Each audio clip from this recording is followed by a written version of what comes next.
My strategy is you.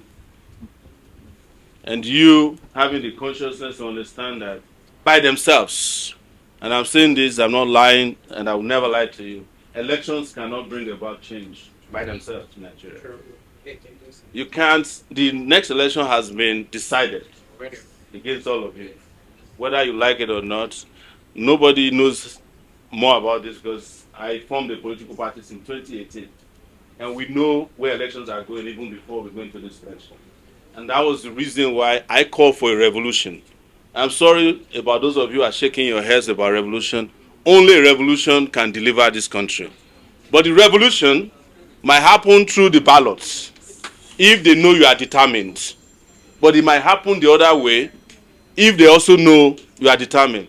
I've always said it, and I've been charged before the Federal High Court for treason, that I wanted to overthrow the government. I never deny it.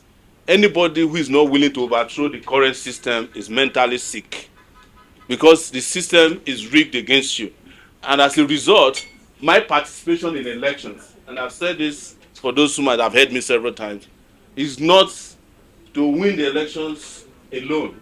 It's to keep telling you the flaws in the election so that you too can wake up and see what I see and try to do what I do. I believe that we have enough people in this country, young people, who can change the trajectory of this country, but they just have to say enough is enough. And by the next day, you have a different country. If you are still afraid that if you fight, you don't know how it will end, if you don't take the fight to them, they will take the fight to you. And it's happening already. Most of you already know that most of your cities are under siege. It just hasn't touched your house yet. If the kidnappers is not close to you, the bandit is close to you, or the terrorist is close to you. And the biggest terrorism group in Nigeria is the Nigerian government, at any rate. They will kill you at the slightest provocation or no provocation at all. If anyone is in doubt, those of you participated in EndSARS, you know what they did, and nothing happened after that. But what I'm saying is that it has to be a combination of factors. If they are planning election, you can participate, but you don't need to participate. But you can decide and elect that you want to change your country. That in itself is an election. And that can happen in any form or shape possible. As Malcolm X said, by any means necessary. Thank you. And trust me, one last thing I'll say. If you guys think you are too fine, beautiful, not to do it, some other people will do it for you. It might just be that you might end up with your beauty in a refugee camp. I could say something to you about votes and defending votes. I might take you too far into history. When in 1993, a man known as Abiola in this country, billionaire, defeated his opponents, but his billions could not save him. It was myself and some young people in the SUG days that helped him defend his votes. And that vote did not materialize, but it wasn't because we didn't fight. It was because we didn't have enough people fighting hard enough. To talk about defending my vote, when I was here the last time, some person stood up, some friend, he became my friend later, and said, how are you going to defend your vote? And my answer was simple, and I'm serious about this. If I was the one who won any election, if I'm not declared the winner, there's nobody who didn't win the election that can be declared the winner, who can stay in that office. If we take my life, I'll give it. You see, the problem with the defense of the votes last time was that, and I'll give it to every one of you who were involved in that, you were ready to give your life, but your leaders were not willing to do anything. And without leadership, you cannot achieve victory of that dimension. Not a single hand was raised. I even volunteered, and I'm saying this, you can ask Dele Farutimi, that if the person who claimed to win that vote is willing to lead the protest, I'll go out and be part of it. But I'm not going to lead your protest for you so that you can mock me by going to a meeting with the people who are taking the mantle from you.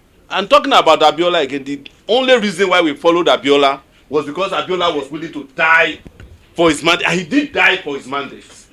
Anybody who is not willing to die for his mandate is not worth voting for in any election, even if it is class captain. Because there's nowhere in the world that power is given to people on the platter of gold. You have to, you ask for it, you fight for it, you either live or die for it. That's nature of power. And the people you are dealing with were ready to kill for it. True. They had MC Oluomo, who was killing for it. Now they have brought out Sunday Igboho, who is going to be willing to kill for it. So you must have people on your own side too, who are willing to die for it.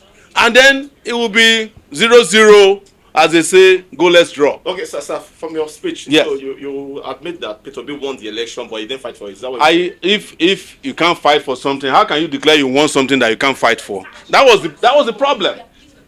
He didn't stand up to even tell anybody that he won. There's nowhere today, apart from asking you guys to look at the judiciary. I'm just coming from the judiciary. You can look at the judiciary all you want.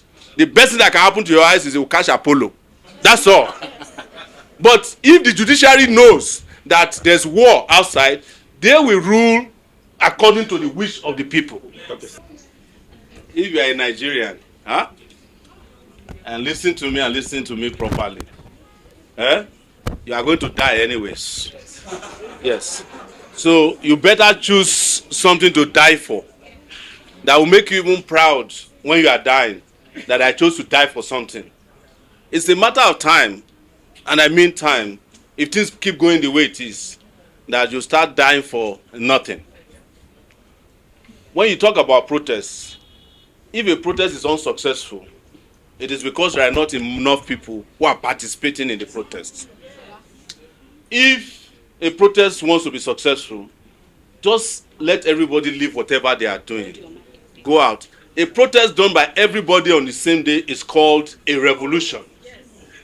But if you are still in doubt that whether somebody will carry on after you die or not, you are not ready. All these things you call protests are not protests. Some of the protests we are even talking about are organized by our enemies to make us feel that they have opposition. But the kind of protest we need is a protest of everybody. Look at the number of people in this country, in this room, who are listening to beautiful speech. If you step out of the streets just to walk to the next bus stop, the country will start shaking. There are not less than 200 people in this room. But if we call for a protest now, half of you will be preaching to half, not to go out. And you are wondering why protests don't succeed.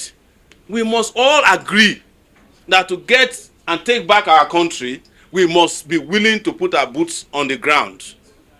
And when that happens, there is nobody, and I can tell you categorically because I've been in small and big protests before, that nobody will wait and want to know what 100,000 people are going to do if they are all marching in Abuja. You all saw it. At least you have tested protests through EndSARS. The reason why EndSARS failed, I keep telling you, is that we had the wrong set of leaders for EndSARS who weren't willing to die. They were more interested in the publicity. Otherwise, we were just a few weeks or steps from the Aso Rock itself. Soldiers were already removing their uniform in this Abuja. Governors were calling that their policemen were no longer reporting to duty. People had already started to immerse themselves in the future. But then you had people who were having conversation on the ground. We should not lie about it with Dangote and the rest of them on Zoom discussing how to end the protest. And that they didn't want a revolution, they only wanted the end of police brutality. Did people participate in it because of police brutality alone? The reason why EndSARS was successful is because people were tired of the Buhari regime. Simple. But we allowed that to fade away, and we are still here debating. When we are ready, my brother, these people will run away. Okay. You have only 10,000 public officials in Nigeria. You have 200 million people who is afraid of 10,000 people. It doesn't make any sense. So the inside is not for us. The outside that can change things is where we belong. Your last question is, what would I advise Peter Obi? Ask him to call me. He has my number. I'll give him the right. Thank you.